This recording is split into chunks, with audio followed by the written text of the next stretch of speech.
Complete Edu. It's all about learning. नमस्कार प्यारे विद्यार्थियों, complete edu online learning platform पे आपका स्वागत है। जैसा कि हमने लास्ट वीडियो में देखा था कि किस प्रकार से पराग कणों का निर्माण होता है, माइक्रोस्पोरोजेनेसिस होता है। माइक्रोस्पोरोजेनेसिस होने के बाद में आपको पता होगा कि माइक्रोस्पोरोजेनेसिस होने के बाद में पराग कण चतुष्क का निर्माण होता है। यानी कि जब पराग मात्र कोशिका जो होती है वो एक अर्धसूत्री विभाजन करती है, मियोसिस करती है और अपने समान 4 लघु बीजाणुओं का या पराग कणों का निर्माण करती है। और वो चारों के चारों जो लघु बीजाणु हैं वो आपस में कैलोज नाम की भित्ति से जुड़े होते हैं और उस समय हम उसको कहते हैं पराग कण चतुष्क या पोलन टेट्राड कहते हैं। इस वीडियो में हम देखेंगे कि किस प्रकार से पोलन टेट्राड्स का निर्माण होता है और उनके कौन कौन से टाइप्स हैं। ठीक है, तो सबसे पहले अगर अपने बात करें पराग कण चतुष्क के प्रकार, तो पहला प्रकार आता है चतुष्फलकीय चतुष्क या टेट्राहेड्रल टेट्राड की बात करते हैं। टेट्राहेड्रल जो टेट्राड है उसमें जैसे कि ये है पराग मात्र कोशिका, या मैं इसको MMC लिख दूं, माइक्रोस्पोर मदर सेल जो है, माइक्रोस्पोर मदर सेल के अंदर केंद्रक विभाजन शुरू होगा प्रथम। कि ये सिंपल सी बात है कि ये क्या करेगी, विभाजन करेगी। अपने जानते हैं कि जब अर्धसूत्री विभाजन होता है तो वो 2 चरणों में पूरा होता है कि अर्धसूत्री विभाजन प्रथम और अर्धसूत्री विभाजन द्वितीय। तो उससे पहले की प्रोसेस होती है कि सबसे पहले कोशिका का क्या विभाजित होता है, केंद्रक विभाजित होता है। उसके बाद में क्या होता है, कोशिका द्रव्य का विभाजन होता है। जब केंद्रक विभाजन या कैरियोकाइनेसिस की प्रोसेस पहली बार होती है, प्रथम केंद्रक विभाजन, तो एक केंद्रक से 2 केंद्रकों का निर्माण होता है। अब इसमें अपने को बात एक याद रखनी है यही कि यहाँ पर जो केंद्रकों का जो विभाजन जो होता है, इसमें जो याद रखनी है कि टाइप ऑफ कैरियोकाइनेसिस, तो वो तो क्या है कि बिल्कुल एक जैसे कि अपना न्यूनकारी विभाजन चल गया और क्रोमोसोम्स के जो नंबर्स हैं वो क्या हो गए, आधे आधे हो गए।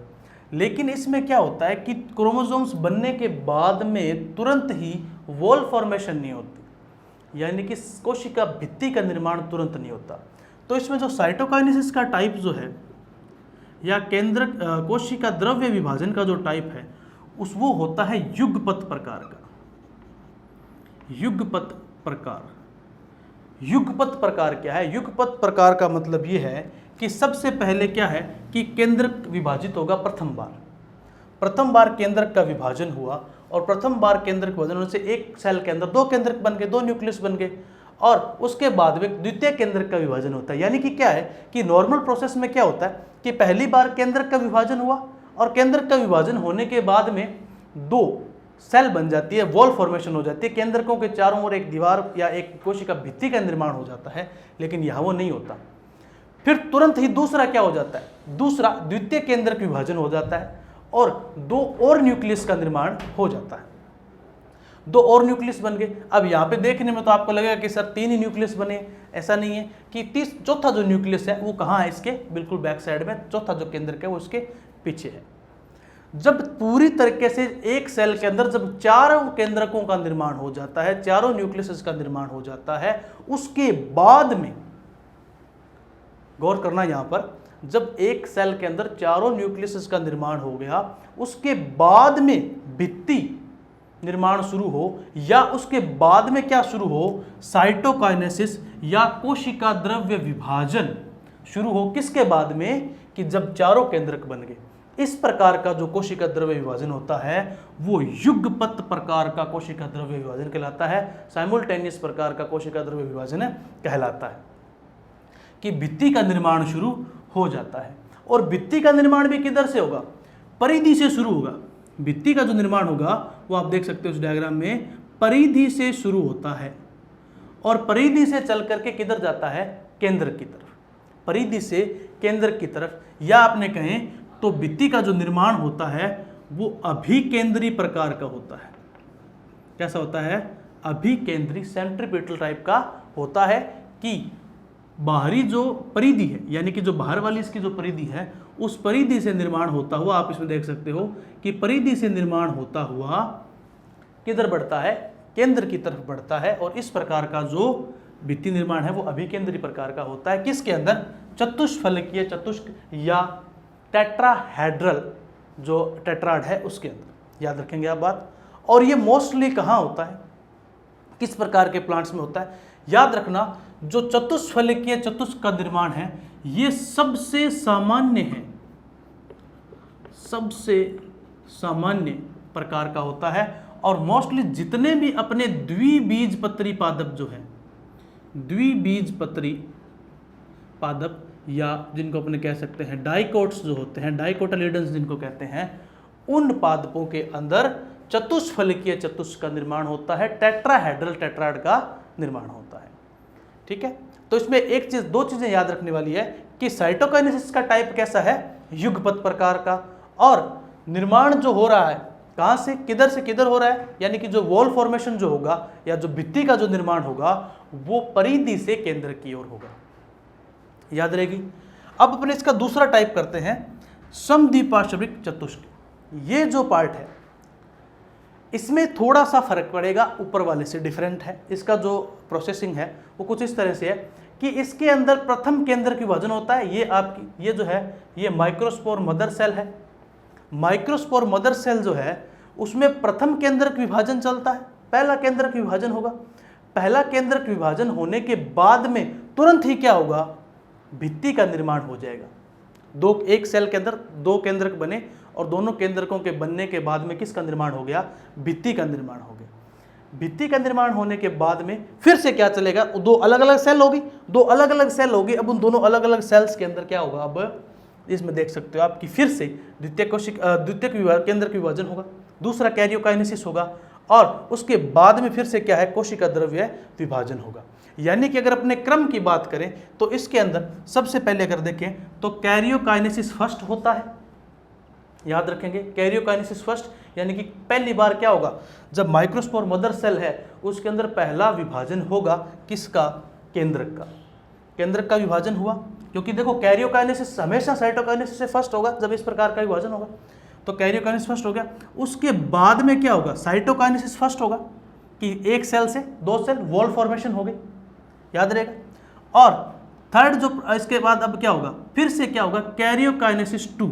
अब कैरियोकाइनेसिस 2 होगा, यानी कि दूसरा केंद्र का विभाजन, और उसके बाद में होगा साइटोकाइनेसिस 2, जो दूसरा जो क्या है, कोशिका द्रव्य विभाजन जो है या वॉल फॉर्मेशन जो है वो हो जाएगी। इसका जो इस प्रकार का जो विभाजन होता है, इस प्रकार की जो प्रोसेस चलती है उसको अपने कहते हैं उत्तरोत्तर विभाजन, उत्तरोत्तर कोशिका द्रव्य विभाजन या सक्सेसिव टाइप का कोशिका द्रव्य विभाजन है।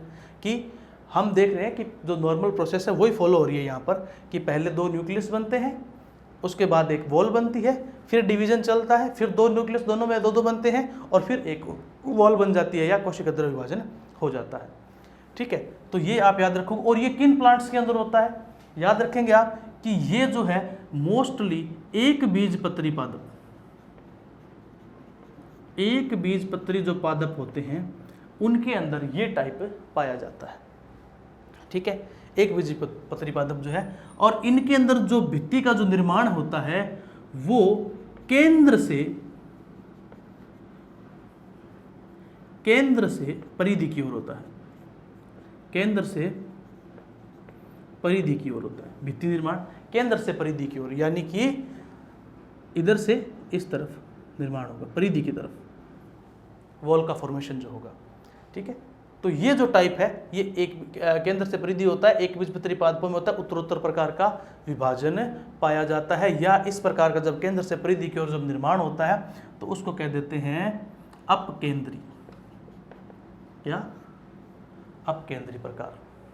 ठीक है, तो ये जो दो मोस्ट कॉमन टाइप्स है, जो दो प्लांट के बड़े वर्ग एक बीजपत्री द्विबीजपत्री आदि पादपों के अंदर मोस्टली जो कॉमनली इनके अंदर जो पाए जाते हैं वो ये है। अगर प्रश्न आ जाए सबसे सामान्य प्रकार का कौन सा है, तो सबसे सामान्य अपना कौन सा है, चतुष्फलकीय चतुष्क सबसे सामान्य प्रकार का पाया जाता है। तो स्टूडेंट्स, हमने अभी देखा कि चतुष्फलकीय जो चतुष्क है और उसके साथ साथ हमने समद्विपार्श्विक या आइसोबाइलेटरल जो चतुष्क है उसके बारे में देखा कि वो क्या है, क्या उसके अंदर किस प्रकार से उनका विभाजन होता है, किस प्रकार के उनके अंदर साइटोकाइनेसिस होता है। अभी इसके जो 3 नेक्स्ट जो प्रकार है उनके बारे में देख लेते हैं कि क्रॉसित प्रकार का। क्रॉसित प्रकार में बात है कि आपको सामने की तरफ 3 दिखाई दे रहे हैं, 3 माइक्रोस्पोर दिखाई पड़ रहे हैं, क्योंकि इसका जो नीचे वाला जो आपको एक दिखाई पड़ रहा है, इसका जो सेकंड पार्ट है या जो इसका जो दूसरा जो इसका जोड़ीदार है वो इसके बैक साइड के अंदर है। यानी कि अगर सीधी भाषा में अगर अपने नॉर्मली बात करें तो इसके अंदर जो परागकण हैं वो राइट एंगल्स पे पाए जाते हैं, राइट एंगल्स पर पाए जाते हैं इसके। और तीसरा जो प्रकार उसका जो प्लांट अगर अपना टाइप देखें तो ये है मैग्नोलिया के अंदर, यानी कि मैग्नोलिया एक पादप होता है उसके अंदर इस प्रकार का क्रॉसित जो है वो पाया जाता है। टी शेप्ड की बात करें अपने जो नेक्स्ट टाइप है, टी शेप्ड के अंदर आप देख सकते हो कि 2 तो जो माइक्रोस्पोर है या जो परागकण है वो तो अनुलंब स्थिति के अंदर है और 2 अनुप्रस्थ स्थिति के अंदर है, यानी कि 2 तो अनुप्रस्थ है और 2 अनुलंब स्थिति के अंदर पाए जा रहे हैं। और ये ब्यूटोमसिस नाम के जो प्लांट है उसके अंदर मिलते हैं। और चौथा अंतिम टाइप जो है वो है रेखिक। रेखिक का मतलब चारों के चारों परागकण जो है वो एक सिंपल लाइन के अंदर लीनियर फॉर्म के अंदर लगे हुए हैं और इस प्रकार के जो परागकण हैं वो हेलोफिला नाम के जो प्लांट है उसके अंदर मिलते हैं। और ये जो सारे के सारे जो प्लांट्स हैं ये आपको बहुत ही रेयर कंडीशन में मिलते हैं। जो टाइप्स हैं 2 जो मैंने आपको पहले बताए वो मैक्सिमम टाइप के हैं और वो वहाँ पर अलग अलग प्लांट्स में यानी कि मोनोकोट्स और डाइकोट्स के अंदर प्रेजेंट होते हैं। Thank you students. हमसे जुड़े रहने के लिए हमारे जो यूट्यूब चैनल है उसको सब्सक्राइब करें, हमारे अन्य सोशल मीडिया प्लेटफॉर्म जैसे कि फेसबुक, इंस्टाग्राम, ट्विटर आदि को फॉलो करें।